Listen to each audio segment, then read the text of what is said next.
Based on the information that we have to date, my guess is that there was a division of views inside Iran, and the Revolutionary Guard, which has been masterminding the anti-US strategy and anti-Israel strategy on a regional basis, probably thought that this was a time to attack this group, the Jaish al-Adl, which is a successor of the group Jundullah, which have used Pakistani territory in the past to launch attacks inside Iran and have done a lot of damage.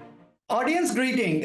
I have with me Mr. Shuja Nawaz. Mr. Shuja Nawaz does not need any introduction. He has a lot of books. If somebody wants to learn about Pakistan Army or the Pakistan political paradigm, the dynamics of they always consult Shuja Nawaz Saab's very famous books.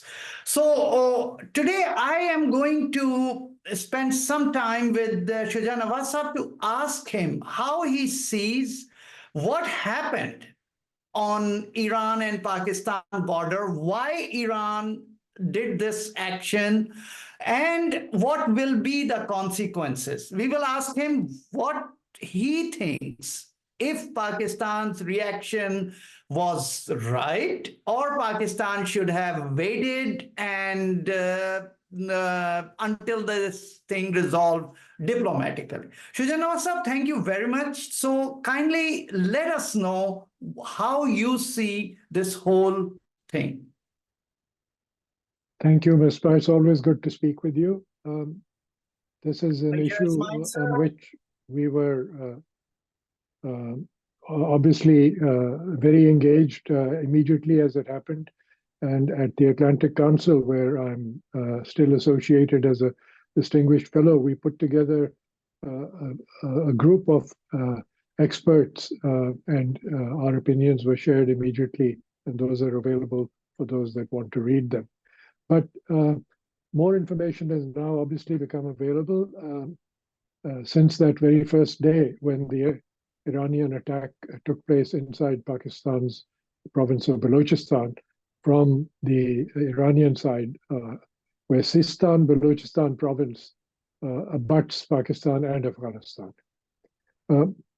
Based on the information that we have to date, my guess is that there was a division of views inside Iran, and the Revolutionary Guard, which has been masterminding the anti-US strategy and anti-Israel strategy on a regional basis, probably thought that this was a time to attack this group, the Jaish al-Adl, which is a successor of the group Jundullah, which have used Pakistani territory in the past to launch attacks inside Iran and have done a lot of damage. And the reason for this is the reporting, which has not been confirmed by official sources in Washington, but reporting from responsible US media in the past that links Jundullah with covert US support. And so, as far as the Revolutionary Guard were concerned, they were acting as an agent of the United States and therefore were a target for the IRGC. So that is probably what happened. On the response, I think Pakistan clearly took a response based on its military analysis and decision-making. The Prime Minister was out of the country and appeared to be unaware of what was going on because he had met with the Iranian foreign minister, who also seemed to be unaware of what was going on. And it was only a day or two later was trying to rationalize what had happened. So a decision was made. In my view, it was the right decision, which was to respond quickly, but precisely, knowing that Pakistan was aware of where insurgent groups, Baloch groups, nationalist groups, were based inside Sistan, Balochistan province of Iran, and a tit for tat occurred. Um, After that, I think both countries, particularly the combined leadership in Pakistan and the civilian leadership, as I will call it, as opposed to the revolutionary guards in Iran, took charge and immediately diffused the situation. And there's a good reason for it. I think most people don't realize how much interdependent Iran and Pakistan's economy is, and particularly the border region, where parts of Pakistan uh, extending deep into Balochistan are receiving electricity on a daily basis from Iran.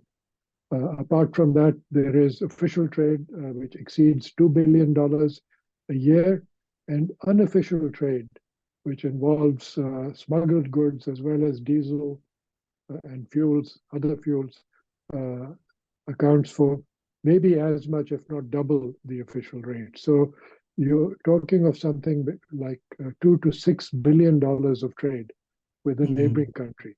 And Economics 101 dictates that you trade with your neighbors.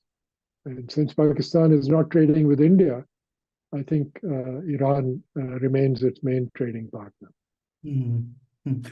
So there is, from Iran's point of view, one of their analysts was saying that probably Iran had no choice because the time was so short, and before they will tell the Pakistani authorities and do that, they would miss the opportunity. So that's why they had to do it. It is like that there are two friendly neighbors, that I am living next to your house, and when you are going outside on vacation, you tell me that if anything happen in my house, just please go ahead and call the police or nab the thief. So he's giving this type of impression there, that actually that happened, although he didn't say that in words. How you see it, sir? I think this is ex post rationalization.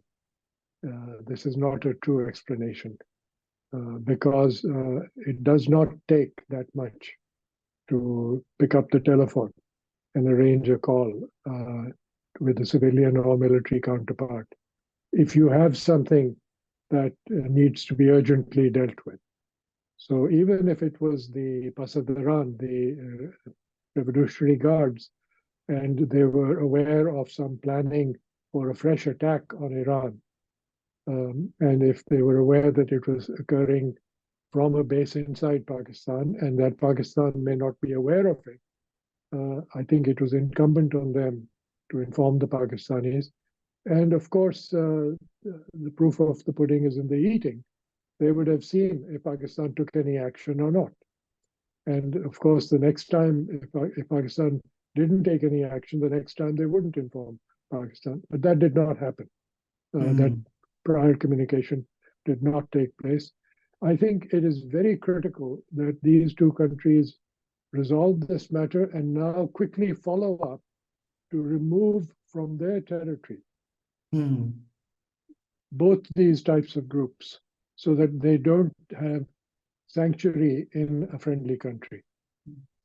So to conclude today's session, sir, I would ask you that what do you see the future? I mean, do we think everything is a stop here now? This thing will never happen again, or this kind of crack in the glass will stay there and it will grow, sir? I think Iran and Pakistan have had similar situations before.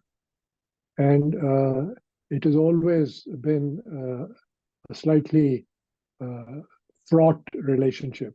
And I always take a long-term historical view.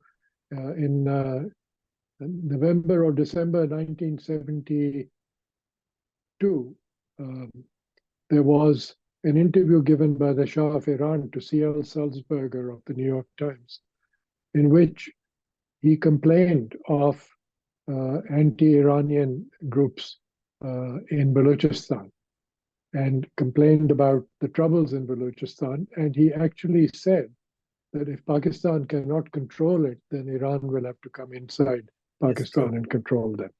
And I quoted that in my thesis at Columbia University about the future uncertainty in that region. You also remember that the Shah of Iran gave 30 Cobra helicopters to Pakistan to fight the Baloch insurgents at that time. So this is an old relationship, and this will survive.